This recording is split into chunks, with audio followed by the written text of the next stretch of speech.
महत्त्वाची घडामोड ठाणे महापालिका निवडणूक आयोगाच्या वेबसाईटवर नवी मुंबईची यादी आहे। अविनाश जाधव यांनी मतदार यादी दाखवत पोलखोल केली आहे। ठाणे महापालिकेच्या वेबसाईटमध्ये घोळ असल्याचा आरोप अविनाश जाधव यांनी केला।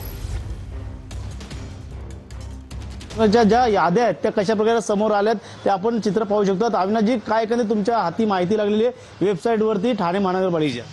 इथे वरती लिहिलेलं आहे ठाणे इलेक्शन 2025। झूम करून बघा, म्हणजे मी जे बोलतोय ते तुम्हाला नीट कळेल।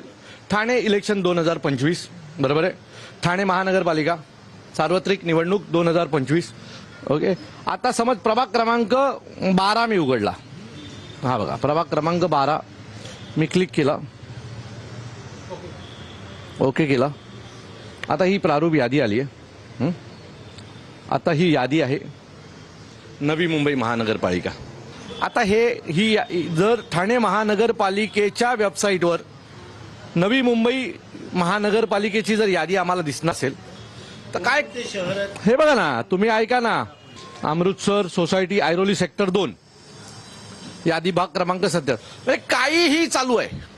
मला असं वाटतं की आज ठाणा स्टेशनला संध्याकाळी मी याचा डिस्प्ले लावून ठाणेकरांना दाखवण्याचा प्रयत्न करेन। फक्त यादी या लोकांनी डिलीट नाही केली पाहिजे संध्याकाळपर्यंत। ठाणेकर कुठे राहतात म्हणजे त्याचा पत्ता शोधण्यासाठी आम्ही आज ठाणा स्टेशनला त्याचा डिस्प्ले दाखवू। फक्त संध्याकाळपर्यंत ही वेबसाईट उडवली नाही पाहिजे या लोकांनी। कॅमेरा संतोष गणेश तुरा, टीव्ही मराठी, ठाणे। बातमी मुंबईतूनच। पवईतल्या आयआयटीच्या गेट समोर मनसेनं आयआयटी मुंबई असे फलक लावले आहेत। आयआयटीच्या नावात मुंबई नसणं चांगलंच असं वादग्रस्त वक्तव्य केंद्रीय मंत्री जितेंद्र सिंह यांनी केलं होतं।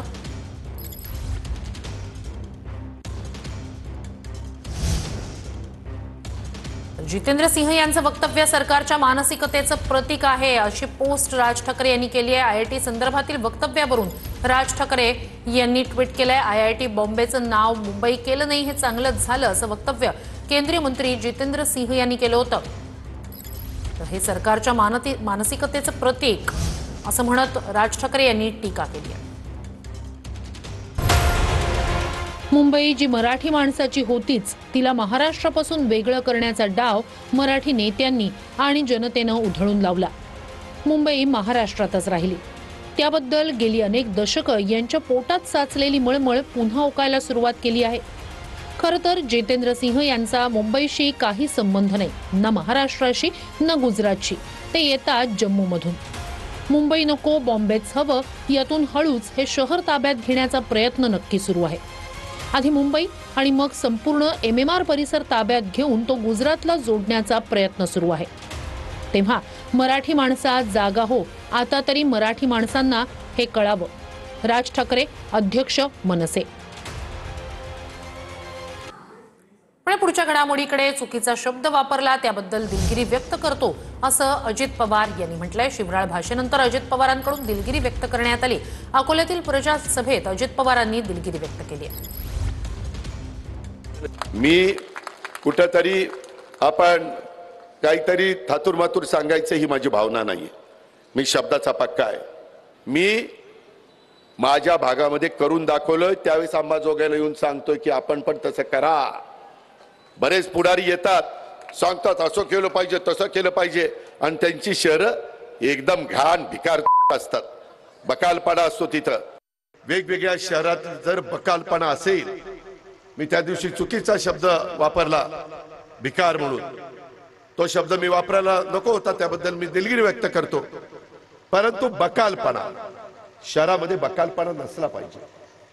शहर कुठलंही असू द्या।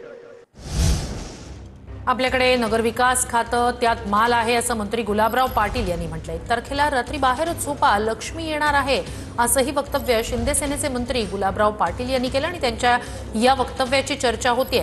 तर छोट्या शहरांना निधी देणार असा त्यांचा अर्थ असं एकनाथ शिंदे यांनी म्हटलंय।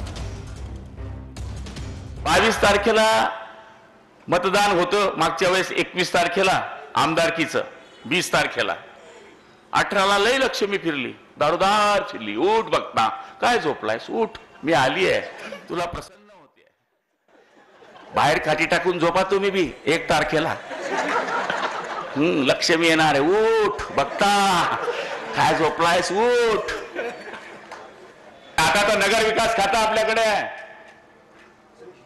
बेमाल है नगर विकास में। माझी तर नगरपालिका आत्ता झाली नशिराबाद, मी मागच्या भाषणातही बोललो। नगर विकास खाता म्हणजे या नगरपालिकेच्या निवडणुका आहे, नगर पंचायतीच्या निवडणुका आहे। त्यामुळे यामध्ये याचा विकास जो आहे नगर परिषदांचा, या छोट्या शहरांचा नगरपालिकेच्या माध्यमातून होत असतो आणि नगरपालिका या नगर विकासच्या अखत्यारीत येत असतात आणि नगर विकास विभागाच्या माध्यमातून देखील आम्ही छोटी जी शहरं आहेत ती डेव्हलप झाली पाहिजे, त्यांचाही विकास झाला पाहिजे, त्यांचे विकास आराखडे मंजूर झाले पाहिजे याकडे आम्ही कटाक्षाने पाहतोय। आणि मोठी शहरं विकसित होतात, पण छोटी शहरं जी आहेत निधी अभावी विकसित होत नाहीत, त्यांना देखील मोठ्या प्रमाणावर निधी दिलाय, यापुढेही निधी देणार, याचा अर्थ असा घ्यायचा नाही। शेवटी निवडणुकीमध्ये बोलावं लागतं, पण कुठलाही निधी हा देवेंद्रजी, एकनाथजी, अजितदादा असे मिळून ठरवतात कोणाला किती निधी द्यायचा, कोणत्या नगरपालिकेला काय द्यायचं। त्यामुळं ते निवडणुकीचे भाषणं असतात, पण निधीबद्दल मात्र ते मिळून ठरवतात।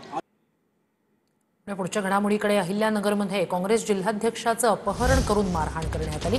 काँग्रेस जिल्हाध्यक्ष सचिन गुजर यांचं अपहरण करून त्यांना जबर मारहाण करण्यात आली। आमदार हेमंत ओगले, सचिन गुजर यांच्यासह काँग्रेस कार्यकर्ते श्रीरामपूर पोलीस ठाण्यात दाखल झाले होते। तर हिंदुत्ववादी संघटनेच्या कार्यकर्त्यांनी अपहरण करत मारहाण केल्याचा आरोप करण्यात येतोय। तर काँग्रेस जिल्हाध्यक्षाच्या मारहाण प्रकरणी छत्रपती शिवाजी महाराजांबद्दल अपशब्द वापरल्यानंच मारहाण झाल्याचा आता दावा केला जातोय। मारहाण करणाऱ्या चंदू आगे यानं हे स्पष्टीकरण दिलंय। छत्रपती शिवरायांबद्दल अपशब्द वापरल्यानंच मारहाण केली, मात्र अपहरण केलं नाही असं चंदू आगे यानं म्हटलंय। माझ्यावर खोटे आरोप लावले जात असल्याचा दावा सुद्धा चंदू आगे यांनी केलाय। मारहाण करणाऱ्या चंदू आगे यांचा व्हिडिओ समोर आलाय। सकाळी उठून मी व्यायाम करत असतो, रनिंगला जात असतो, बेलापूर रोड येथे जात असताना मला सदर व्यक्ती सचिन गुजर तिथं दिसला। तर मी त्या सचिन गुजरला म्हटलं, अरे बाबा तू शिवाजी महाराजांबद्दल असा अपशब्द का वापरतो, अरे का करतो? तो म्हणे का तुझा बाप लागतो का म्हणे तो, असं बोलला। त्याच्यामुळे माझा अजून राग अनावर झाला, मग मी त्याला 2-3 फटके तिथं बेलापूर रोडला मारले मी त्याला त्या ठिकाणी, आणि मग तो तिथून निघून गेला, मी माझं निघून आलो तिथं। आणि याच्यापेक्षा दुसरं तिथं काही नाही। आणि किडनॅपिंग केलं असं ते सोशल मीडियावर व्हायरल करू राहिली, हे चुकीचं आहे। मी काय दाखल करायचं ते करा, पोलीस स्टेशन मध्ये गुन्हे दाखल करा, काय करायचं ते करा, मी जामीन सुद्धा घेणार नाही महाराजांसाठी, मी सर्वस्वी काही पण करीन। काँग्रेस जिल्हाध्यक्ष सचिन गुजर मारहाण प्रकरणानंतर काँग्रेस आक्रमक झाली आहे। नगर परिषदेच्या गेटसमोरच काळ्या फिती लावून काँग्रेसनं आंदोलन केलं। आमदार ओगले यांच्यासह मोठ्या संख्येनं काँग्रेस कार्यकर्ते आंदोलनात सहभागी झाले।